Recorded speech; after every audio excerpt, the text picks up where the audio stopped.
I'm Elia Smith, class of 26, and I'm a studio art major.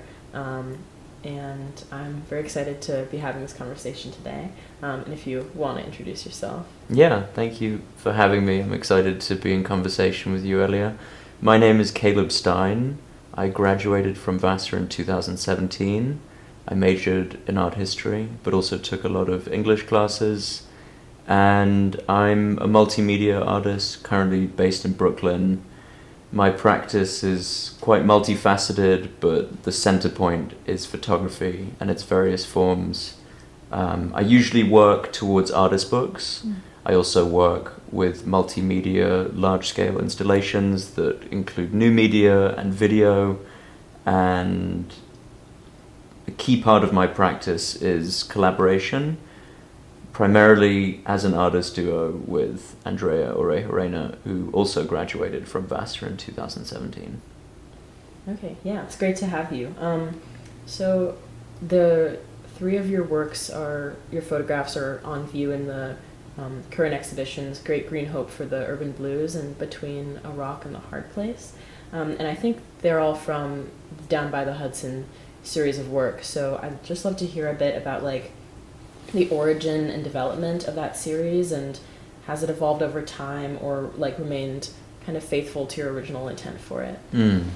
Down by the Hudson is my longest term project. It's the one that has felt the most meaningful over the longest period of time. I mean, I started making this work when I was still a student at Vassar. I was 19 years old.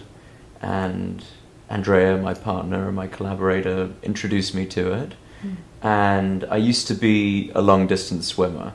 So at first going there was just about the pure enjoyment of this beautiful space. And it really is, as you know, a very special place. And there's something about the fact that it's tucked behind this drive-in movie theater and it's across the bank from an American Legion that gives it a kind of quintessentially American quality.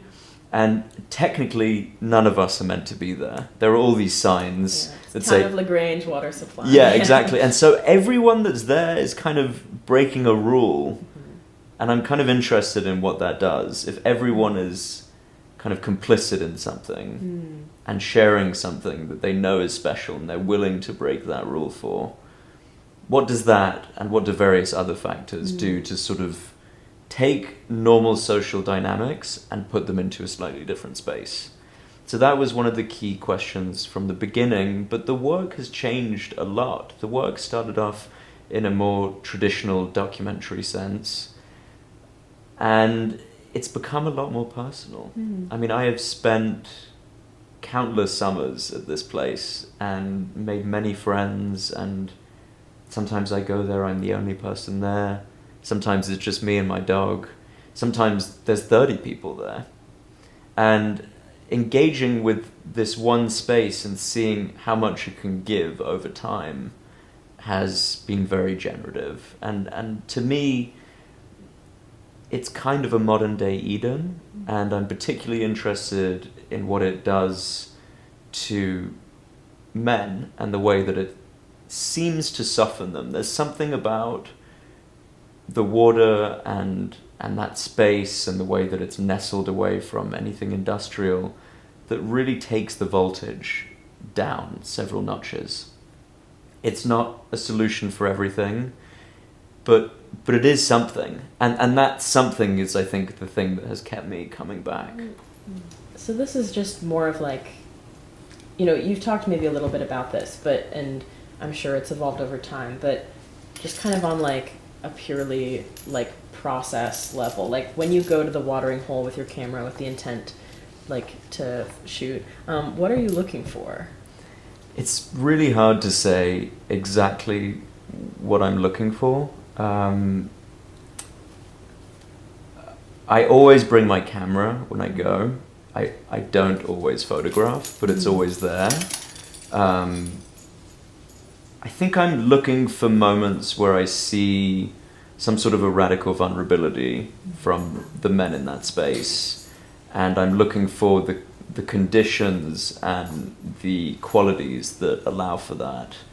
And I'm looking for an image that's kind of a poetic, lyrical documentary image.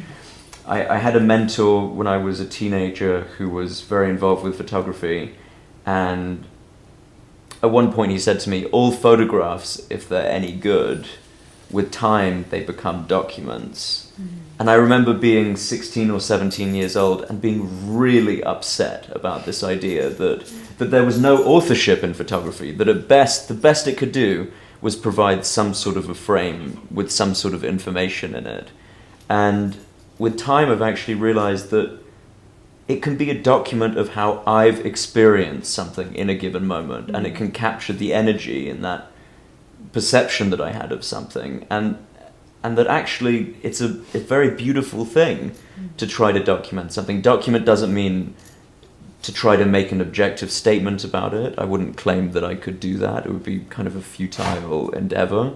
But it is a document of how I've responded to this space over a third of my life and how I've celebrated it, because this place is a key part of going from being a boy to a man, and the beginning of my relationship with my partner to a marriage, and from the beginning of certain friendships to some deep friendships, and to not knowing what I was meant to do as an artist, to finally having some relief from having a set of questions that I can ask with it. I don't know if that answers your question, No, but I think it does. it's primarily an intuitive process, editing.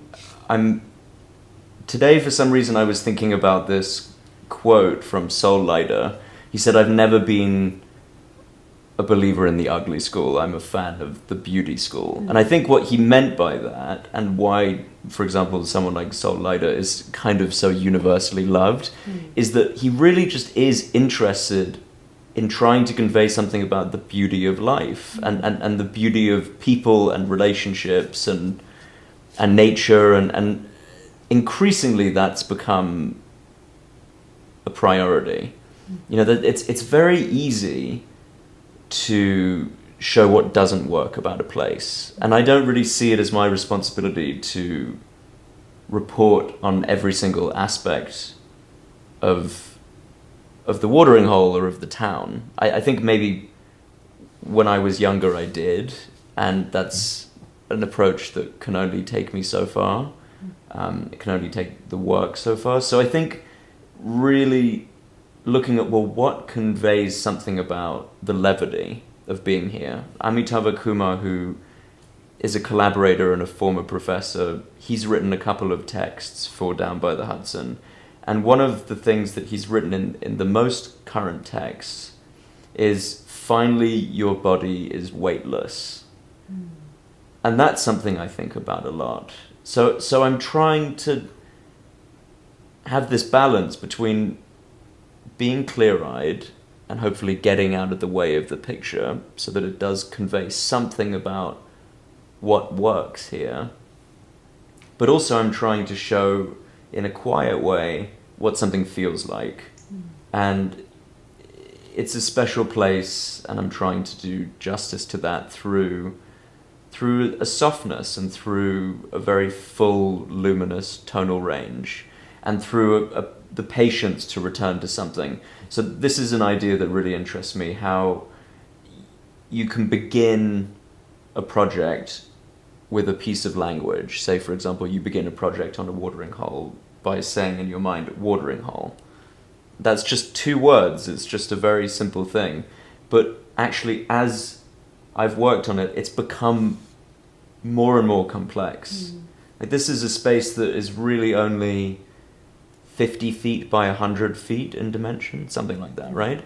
And there's infinite ways of viewing that, and an infinite range of interactions that are happening now, and that have happened and that will happen. And I think that's why black and white became the logical formal language to use here, because it conveys something about timelessness and memory, and it allows me to make a photograph that could have been made 100 years ago or tomorrow. So those are some of the strategies that I'm thinking of, but it's an intuitive process. Yeah. It's when does something feel like it's aligning with that relationship to this space? Yeah, I really like that about the specificity being more generative than a sort of wider angle. Like, I'm gonna focus on this aspect of this place. Like, almost more can come from that than trying to capture everything. And I feel like, you know, even going from like the town of Poughkeepsie to the watering hole, like that physical enclosure of space, and then like, you know, the cutting back of like the questions being asked, and like, I think that's, I really like that, and that's super interesting. Thank you. Yeah. And another, I'm this question, I don't want to like, I'm hesitant that it will create too much of like a, you know, false kind of dichotomy here, and I don't really intend it that way, but I'm curious about, like, in photography, to my mind, there's sort of like two large groups of like types of photographs, like, you know, like searching for coincidences versus like creating scenes. And I'm curious about like your perspective on that, and like the line between them, and like, you know, the benefits and risks of each approach. I think it's useful to be aware that a dichotomy is a dichotomy, but it still it provides a frame, it provides a starting point for something, and as much as we can kind of complicate those notions, there is some truth to them, otherwise they wouldn't exist in the first place, right? But, you know, Matthew Brady moved the cannonballs when he photographed the battlefield during the US Civil War. Robert Capa likely staged a photograph that was widely circulated in photojournalistic spaces of a falling soldier during the Spanish Civil War. So, you know, the sort of the idea that something is either sort of staged or documentary, there's always been this gray zone, and even within sort of highly constructed work, there's also a gray zone. I mean, for example, Jeff Wall, who was the first artist that I fell in love with his version of the Invisible Man photograph when I was 5 years old.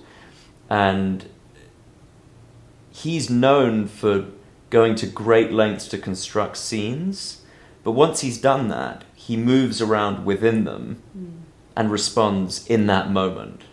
So what category does that fall into, you know? For my work, I'm interested, all of the photographs of people begin with a relationship. Sometimes that relationship is 8 years, sometimes it's an afternoon. And the key to that relationship is asking people if they want to engage and trying to provide them with a context so that they can make an informed decision about what that engagement would look like. So in a very grounded, practical way, what that looks like is showing people what the existing body of work is, showing them the sorts of questions and contexts that it currently exists in or that it could exist in, making sure that as I'm photographing, they're seeing that work, and then sending them the work, because I don't believe that photographs should only exist in one context. I'm very happy for my photograph to be someone's Tinder profile as well, if it's useful to them, you know? So that is one facet that also complicates this idea of something either being documentary or staged, because there's a conversation and there's a playful collaboration. So during that playful collaboration,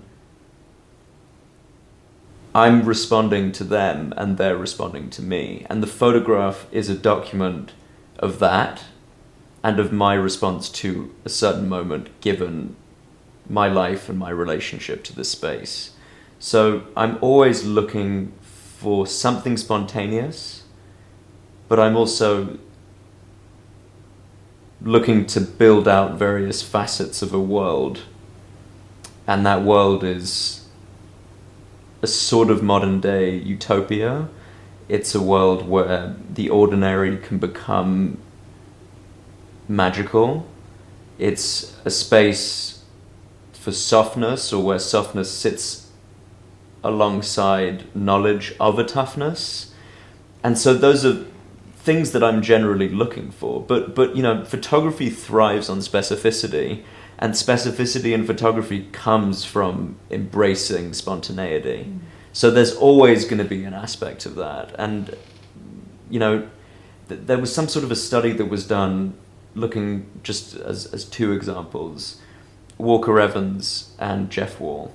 So in a traditional sense, Walker Evans is considered a documentary photographer, Jeff Wall is considered a constructed art photographer, right? But when you actually look at the contact sheets, the ratio of images that they keep to not keep is exactly the same with those two radically different modes. And I think that's kind of a good way of talking about how these are useful terms as a starting point, because if you don't have a starting point, how do you wrap your head around anything? But very quickly it gets really exciting and complicated, you know? Yeah. Speaking of your, like, I don't know, you're talking about this sort of process of almost developing a relationship with the people you photograph, and there's like a collaborative aspect to that. So in particular, the 3 photographs currently on view in Great Green Hope and Between a Rock and a Hard Place are Sanjay and Sharika, and Michael embracing his friend. And I would love to hear about like the stories behind any or all of those photographs. The photograph of Sanjay and Sharika and the photograph of Sanjay were made one afternoon in 2020. That's the only time I ever met them. I approached them and said, I think you're a really lovely couple. I can see that you're very close. I would love to make some photographs. I'd be happy to share them with you. I'm working on this project down by the Hudson. Here's some of the work. They were visiting family in Poughkeepsie from Jamaica. They weren't from the area, and they clearly loved it. They were very calm. It was towards the end of the day. People were starting to leave. And I just remember how close they seemed. Like, they really seemed like they were deeply in it together. And I loved the way that they looked right back at me with such a kind of dignified sense of nobility and such a strength. And I was just trying to record that in as undistorted of a way as I possibly could, which is in some ways a futile task, but still worth trying to do, to see what comes from that in a way. And I remember sending Sharika those photographs, and the only reply I ever got was, thank you, I love them. And that was it. But I've continued to have a relationship with that work, and it's interesting how photographs that in some ways I was trying to remove myself from the picture are some of the photographs that have resonated the most, because there are photographs where I've been much more involved, I've been directing more, these sorts of things, and they don't always have the same resonance, and that is something that has interested me. Michael, I met also in 2020. I met him a couple of times. I never learned his friend's name. He was obsessed with race cars, and that's all he wanted to talk to me about. And basically his friend went off of the rope swing, and as he was going down it, the rope kind of wrapped around and really put a big gash all the way down. So after that, I'd already been photographing them, and this is often a thing I'm asked to do, is to photograph people going off the rope swing, to like show off to their friends how they do it. So that's kind of how the conversation started. But after that, you know, Michael's friend went off the rope swing, he was hurt, and Michael went over to him and put his arm around him. And that's the moment that I photographed that. So those are some photographs that have really stayed with me. There's still a lot to learn from them. I'm still figuring it out. And that is something that I really love, that it's not always about quantity, it's about quality. It's the quality of the interaction. And, you know, Edouard Glissant famously said, I can change through exchange. And that's kind of a guiding principle. Also this idea that Goethe put forth, that the world is richer than I am. Like, the world has so much to offer that even if it's not always possible to become someone's best friend, you can still have a genuine moment, and that can really mean something. I mean, we saw that, for example, with the pandemic. We were no longer allowed to have those sorts of serendipitous interactions, and we mourned that, because that's an important part of the fabric of our life. It's not just all about a nuclear family and a close set of friends. So that's something that interests me too. Yeah. It's really interesting that you say that you're often asked to take photos of people going off the ropes. Yeah. Because from looking like through like, you know, the work on your website, there are no photographs of people going off the ropes swing. And I feel like it's very telling that it's like that moment after showing off, like the kind of recoil of the tenderness coming out of that sort of moment of bravado that is like what makes it onto the page. Oh, thank you. That's an interesting read. I appreciate that. I think it was also, you know, I'm a big student of art, of photography. Perpetually, I plan to always be that way. I was an art history major here, and you know, I'm aware of what's been done in a way, and you know, Raymond Meeks, who works nearby, he's done many photographs of boys jumping off of a stone quarry. Aaron Siskin did a series called something like the Joys and Fears of Levitation, all men mid-jump. Leni Riefenstahl, in spite of her very controversial background, she did the same thing with the Olympics. So it wasn't actually something that I felt I really needed to do. And it is primarily, though, your read is one that I align with. It's this feeling of I will make those photographs because I'm asked to, and I will go through the labor of organizing the files and sending them and storing them in order to send them so that they can have them. But I'm interested in what happens through the act of photography, how someone can become more vulnerable. Yeah. And so that's not the moment that I'm interested in. Like, obviously these photos in Down by the Hudson are mostly like pictures of people or portraits.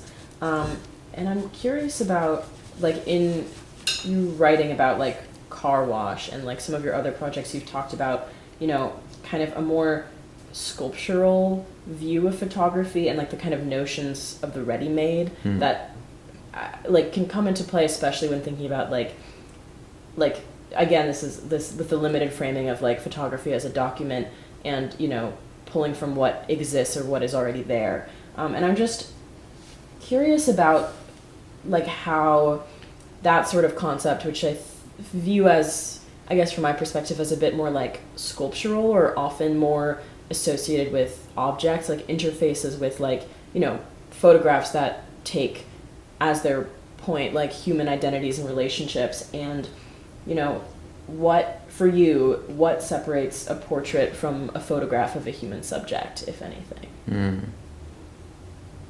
I think the best way is for me to try to approach that in sections, because I think there's a few really fascinating questions there. The first thing is that I'm interested in the relationship between the body and sculpture, how the body can appear sculptural, how objects that are not strictly speaking sculptural can develop sculptural connotations, and how that can give them a body. So it's a meandering type of circle, and it's, you know, I make my work conceptually, and what I mean by that is that it starts with a set of questions and feelings, and then I try to find the forms that allow me to go into that. So the collaborative work with Andrea Orejarena brings a completely different facet into the work that makes me pivot more than I might if I just stayed in my own lane. And the photograph, actually the Destiny mentioned, the photograph is called Statue in Water, and it's a close-up of a torso, someone who's kept their shirt on, kind of like almost like an armor. Keeps them warm, it keeps them away from being totally exposed. It also looks very metallic.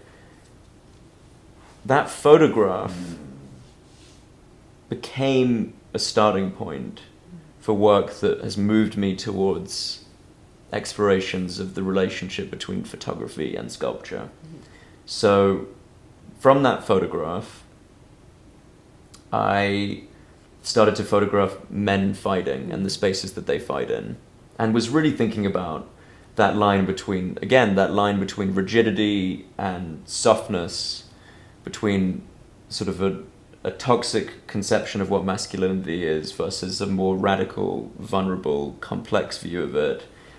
And the whole question of physicality and its relationship to these ideals that have been transmitted to us in part through sculpture, that was all a part of it. And then from that, I found out about a company that uses robots to carve marble into statue in the Carrara Quarry.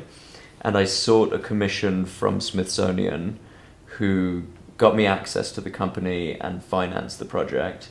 And I photographed the full production arc of one sculpture as the robot worked in it. But then in the end, the human hand comes in to finish it. I went from that to the local car wash. I have to move my car 3 times a week for alternate side parking. And so this it's my local car wash. I befriended the owner, said I'd love to make lots of photographs. I'll send them all to you. You can use them for advertising or whatever. And so I would park the car off to the side and I would photograph, I did this almost every day for a year, different aspects of that car wash. And, one of the through lines between a lot of these bodies of work is that there's something about the body, there's something sculptural, but it's almost always about water. Mm-hmm. So it's the body in water, what happens? How is water healing? How is it a renewal? What happens when people go to this watering hole?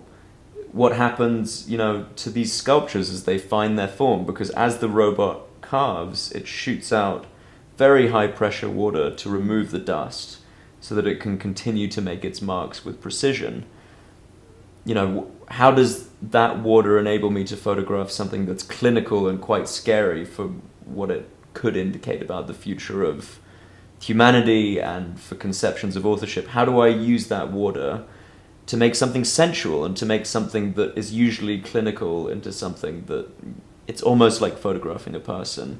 And how can I look at cars and masculine car culture and America's relationship to cars and think about it as this kind of cleansing, ritualistic renewal? So I keep coming back to water. I guess it's unavoidable for me. Yeah. This is like a great transition because my next question is actually about water. Yeah. And you mentioned men fighting and the places they fight in, that sort of other project, and I was I think you maybe got into it a bit with your previous answer, but I was very interested in the sort of difference between men fighting and Down by the Hudson in terms of that both works kind of take as their starting point, the human body and human subjects, but there's I don't know, kind of men fighting almost there's traces of it and it, rises at different points, but there's it's more focused on the forms of the bodies and bodily relationships, and faces often tend to kind of fade away, and signifiers of individual personality are less present. Yeah. Whereas in Down by the Hudson, it's very about these individual people, these subjects, their personalities and their relationships. I really think of that photo of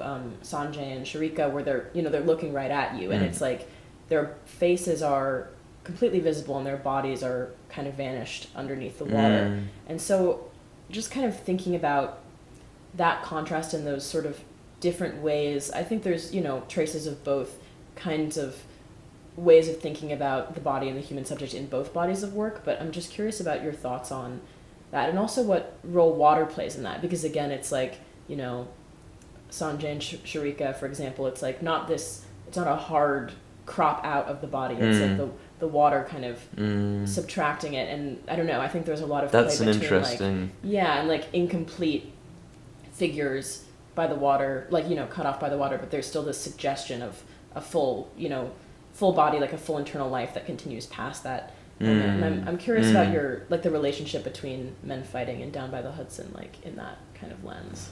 Yeah, thank you. That's such an interesting read, and I'm sorry, I realized I didn't properly address a previous question that you'd had, which was sort of, were you getting at what's the difference between a portrait and a photograph of a person? Is that...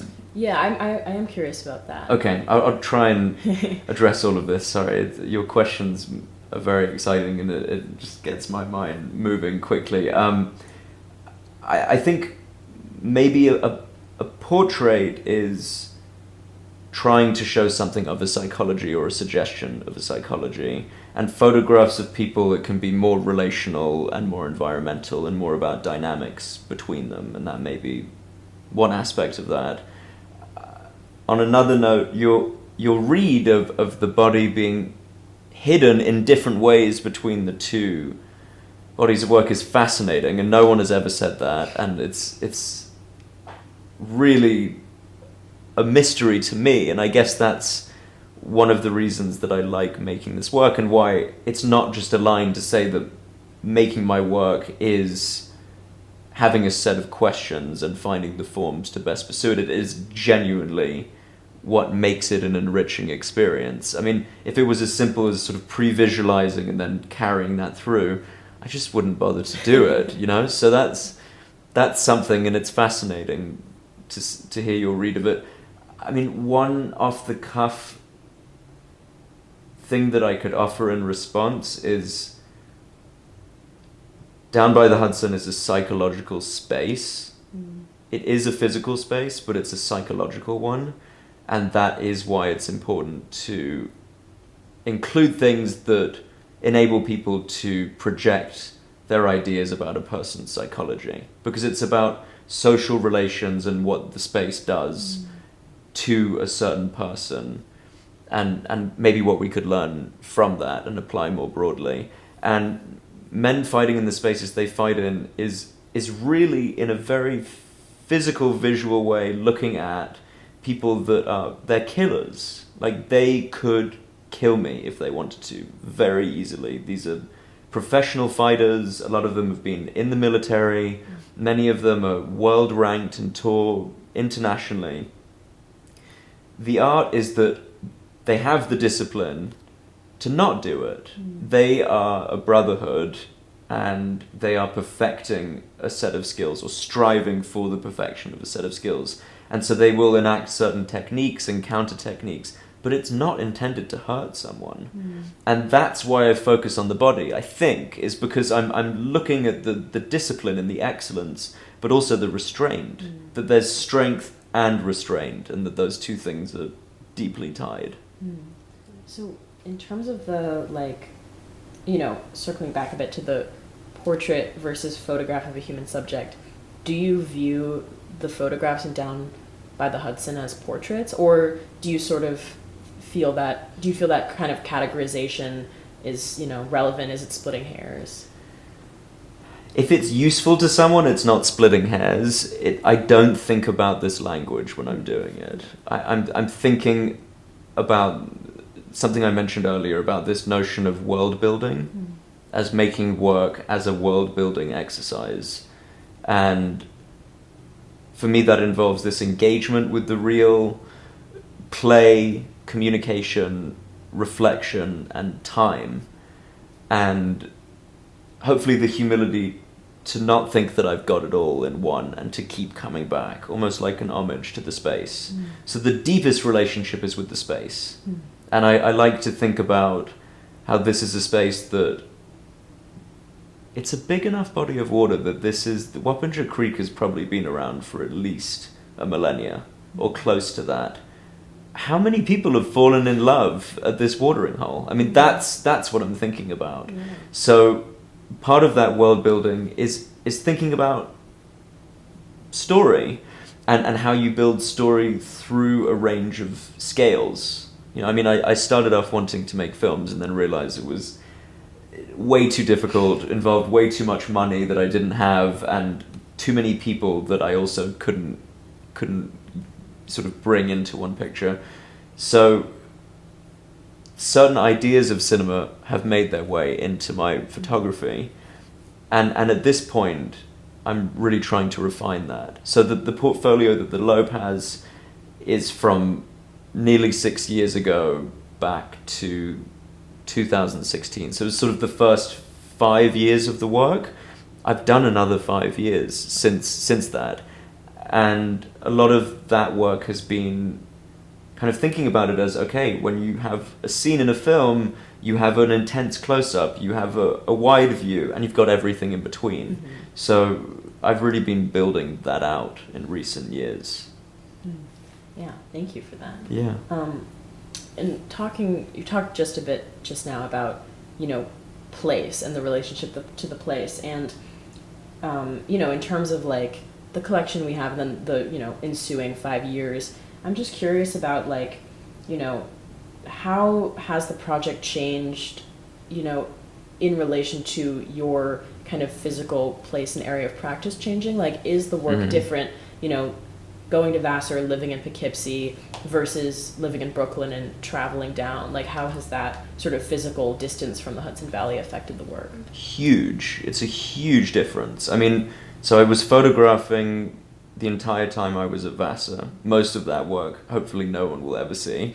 Then I lived here for a year after graduating, and I first worked in a restaurant, used to be Baby Cakes, now is Savannah's.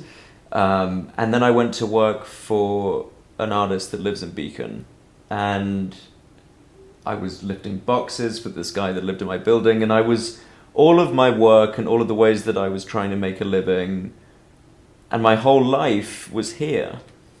And I was still at a point where I was really just trying to get some building blocks. In the time since then, I've published 3 books. I've done several shows in several countries, in some collaborative, some solo work, and very different subjects and very different formal strategies. And throughout that entire time, I've come back, I've swam, I've photographed. And throughout that entire time, I've looked really deeply at the work that I have and tried to understand what's missing and what I still need to make. And that is probably the most sustained form of engagement, is the looking and reflecting on it. And that has happened wherever I've been. And in some ways, it's happened more since not living here. I mean, in the time that since I moved away, I have moved back sometimes for 6 weeks, sometimes for 3 months. This summer I'm here 3 or 4 days a week. That's kind of what I've figured out for this summer. But there's never been a week that's gone by where I haven't looked at the photographs from down by the Hudson. It would feel like something is missing. I would miss it, Yeah. And speaking about, the Hudson Valley, I'm curious if you've had a chance to like walk through Great Green Hope and the exhibitions where your photographs are featured, and I'm curious on your thoughts on like the role that they play in the exhibition. And right now the Loeb, kind of led by like John Murphy and Ian Shelley, is like there's like this larger project of reinstalling and reinterpreting the Hudson River School collection, and like I guess sort of creating new narratives about the landscape in Hudson Valley and rethinking the ways they've been presented while still, preserving the things that they did have to offer. And I'm just curious about how you kind of think about your photographs in the context of this exhibition and your kind of relationship to that project and to like this sort of, history of landscape painting and photography in the Hudson Valley. It's a really interesting question. I think that the shows are brilliant. I've been several times to see them. I often stop by just on the way to the watering hole. I come and check it out. I think it's a critical thing that's happening, to take a collection and to put it into new relationships. I mean, that is what an intelligent, humble institution should try to do, is to not think that this is a fixed thing. I mean, institutions have to archive, but hopefully they can also think about what makes an archive and how loaded that is, and try to make space for radically different perspectives, to put pressure on that, to reshape it so that it actually remains something that is socially useful and resonant for a wide range of people. And so to take a kind of revered painting school and to complicate that by acknowledging the really violent history of this area, but also to acknowledge that there's still something beautiful, that there was still something sublime in that work, and that those things can kind of sit next to each other because life is really fucking messy. That's a super smart move. And I don't like to be too prescriptive about what my photographs do within that context. I'm much more interested in other people's reads. For me, the intention is for it to be a celebration of something that does work, and to suggest that when people have a relationship with each other and with themselves in nature and near water, there's something very productive that happens. And that's kind of some of my thinking about it. Yeah. My last question is a bit similar but a little more open-ended. Just, exhibition and like art historical context aside, like for you, what story did these photographs tell about the Hudson Valley? I think they tell a love story. It's a love story, and it's an ode to an Eden.